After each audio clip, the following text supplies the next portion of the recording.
ہر قسم کی تعریف اللہ کے لیے ہے، ہر قسم کی تعریف اللہ کے لیے ہے۔ وہ تقدیر مقدر کرنے والا، معاملات کو پھیرنے والا، حالات کی تدبیر کرنے والا اور زمانوں کو الٹنے پلٹنے والا ہے۔ اس نے دنوں، سالوں اور مہینوں میں تقدیروں کے الٹ پھیر رکھے ہیں اور مختلف قسم کی نعمتیں دی اور نوازشیں کی ہیں جن سے آنکھیں ٹھنڈی ہوتی ہیں اور دل خوش ہوتے ہیں۔ میں گواہی دیتا ہوں کہ ایک اللہ کے سوا کوئی معبود برحق نہیں، ایسی گواہی جس کا دل اقرار کرتے ہیں، زبان جسے ادا کرتی ہے اور جس سے سطریں روشن ہوتی ہیں۔ اور میں گواہی دیتا ہوں کہ ہمارے نبی محمد اس کے بندے اور رسول ہیں جو ہدایت و رحمت اور نور کے ساتھ مبعوث کیے گئے۔ اللہ درود نازل کرے آپ پر، آپ کے آل و اصحاب پر اور تا قیامت ان کی درست طریقے سے پیروی کرنے والوں پر۔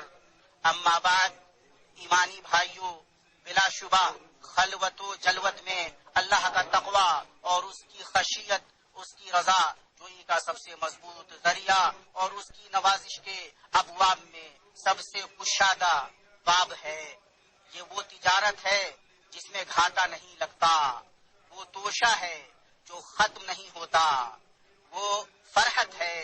جو منقطع نہیں ہوتی، اور آخرت کی ہمیشہ رہنے والی نعمت سے پہلے دنیا کی جلد ملنے والی نعمت ہے۔ اللہ تبارک و تعالی کا فرمان ہے، اے ایمان والو، اگر تم اللہ سے ڈرتے رہو گے تو اللہ تعالیٰ تم کو ایک فیصلہ کی چیز دے گا اور تم سے تمہارے گناہ دور کر دے گا اور تم کو بخش دے گا، اور اللہ تعالیٰ بڑے فضل والا ہے۔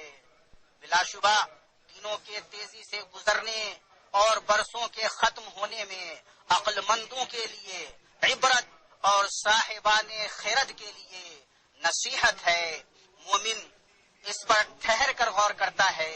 اور عبرت پکڑنے والے کی طرح توجہ دیتا ہے، آنے والے زمانے کو گزرے ہوئے زمانے پر قیاس کرتا ہے، اس لیے کہ وہ جانتا ہے کہ آج گزرا ہوا کل بن جائے گا اور آج کا ہنگامہ کل کی سرگوشی بن جائے گا۔ ہمارا یہ موجودہ سال گزرے ہوئے سال سے اور ہمارا آج کا یہ دن گزر چکے کل سے کتنا مشابہ ہے، جیسے کہ زمانے کے واقعات چکی کے چکر سے مشابہ ہوں اور اس کی مدت بقا دوپہر کے سورج کی ٹھہراؤ کے مشابہ ہو۔ یہی اللہ کی سنت ہے جس سے وہ اپنی کائنات و مخلوقات میں فیصلے کرتا ہے۔ چنانچہ نہ ایک حالت مستحکم ہوتی ہے اور نہ ہمیشہ رہتی ہے، بلکہ یہ زندگی ہے، لوگوں کے ساتھ الٹتی پلٹتی رہتی ہے اور انہیں جھنجھوڑتی ہے، یہاں تک کہ اللہ تعالیٰ سے ملاقات کے ساتھ زندگی کا سفر اور عمر کی بھاگ دوڑ ختم ہو جاتی ہے۔ اللہ تبارک و تعالیٰ کا فرمان ہے، بے شک ہماری طرف ان کا لوٹنا ہے، اور اس کا فرمان ہے یقیناً لوٹنا تیرے رب کی طرف ہے۔ بلا شبہ جس وقت ہم اپنے ہجری سال کو رخصت کر رہے ہیں اور اس کے ایام لپیٹ رہے ہیں، اسی وقت ہم نئے سال سے مصافحہ بھی کر رہے ہیں، جو آرزوؤں کی ہتھیلیوں کے ساتھ ہم پر جلوہ گر ہے۔ ہم نیک سال اور امید کی بشارتوں کے ساتھ اس کا آغاز کر رہے ہیں، اور ہم گزشتہ سال کے گزرے ہوئے ایام جن میں اچھی نیتیں، اقوال و اعمال تھے،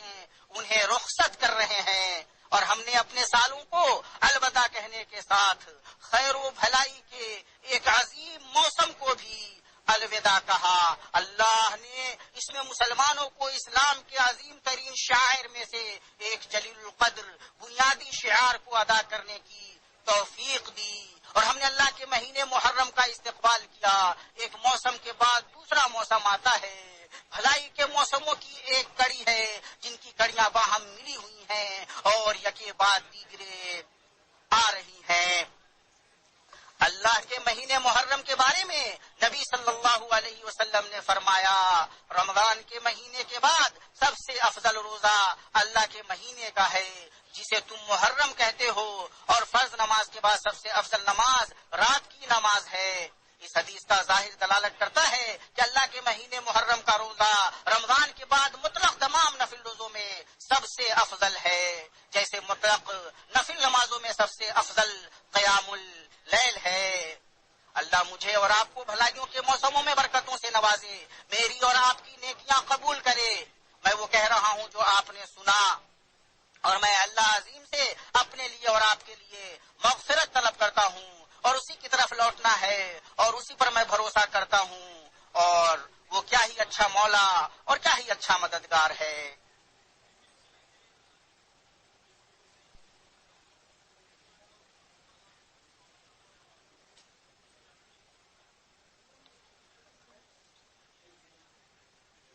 ہر قسم کی تعریف اللہ کے لیے ہے، وہ حمد کے لائق اور تعریف کا مستحق ہے، بھرپور نوازنے والا اور مکمل پردہ پوشی کرنے والا ہے۔ ایسی تعریف جس کی بارش برستی ہے، پھل میٹھا ہو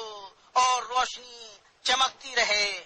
اور درود و سلام نازل ہو مخلوقات کے سردار خاتم الانبیاء ہمارے نبی محمد اور آپ کے چنیدہ و نیکوکار آل و اصحاب پر۔ اما بعد، اے مومن مرد و خواتین، اللہ تعالیٰ نے ان فضیلت والے وقتوں اور معزز زمانوں میں ان حرمت والی جگہوں اور بابرکت مقامات پر آپ کو خصوصی حاضری کا موقع دیا، اور حکمرانوں کو توفیق دی ہے کہ وہ امن و امان اور سکون کے گھنے سائے اور خوشحالی و مسرت اور اطمینان کی کشادہ چھاؤں میں ان مقدس مقامات اور ان کے قاصدین و زائرین کی کما حقہ دیکھ بھال کریں۔ اے ایمان والے مرد و خواتین اور اے حج کرنے والوں، ان عظیم نعمتوں اور بڑی نوازشوں کو محسوس کرو، اللہ کا خوب شکر ادا کرو اور اس کی ثنا کرو، اور ان مقامات کی قدر افزائی کرو، ان کی حرمتوں، تقدس اور قدر و منزلت کا احساس رکھو، اور ان کے اندر اللہ کے نبی صلی اللہ علیہ وسلم کی سنت کی پیروی کی کوشش کرو، اور ان میں حکمرانوں کے لیے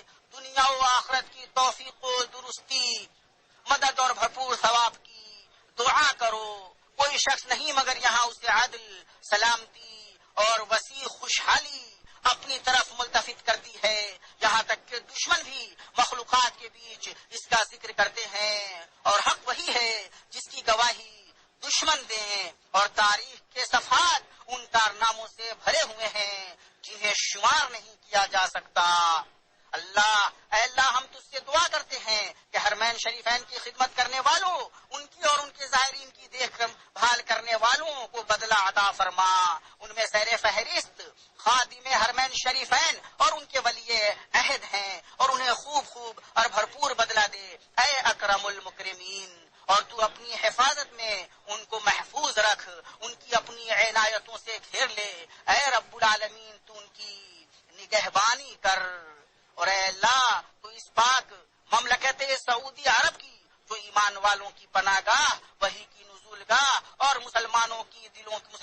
دلوں کی محبت گاہ ہے، سازش کرنے والوں کی سازش اور مکر کرنے والوں کے مکر سے حفاظت فرما۔ اے اللہ، حاجیوں کا حج اور ان کے نیک اعمال قبول کر، اور انہیں ان کے گھر اور اہل خانہ تک بخشے ہوئے گناہ اور کبھی گھاٹا میں نہ پڑنے والی تجارت کے ساتھ لوٹا۔ اے اللہ، ہر جگہ مسلمان مرد و خواتین کے نیک اعمال قبول کر، ان کی اچھی آرزوئیں پوری کر۔ اے اللہ، ہر جگہ مسلمانوں کے احوال درست کر، اور تو ان کے اور اپنے دشمن پر انہیں غلبہ عطا کر۔ اے قوی، اے متین، سنو، ہمیشہ جمعہ کے دن اور بقیہ دنوں میں بھی خوب درود و سلام بھیجو سب سے چنیدہ مخلوق اور مخلوقات کے سردار پر۔ اے اللہ، درود و سلام اور برکتیں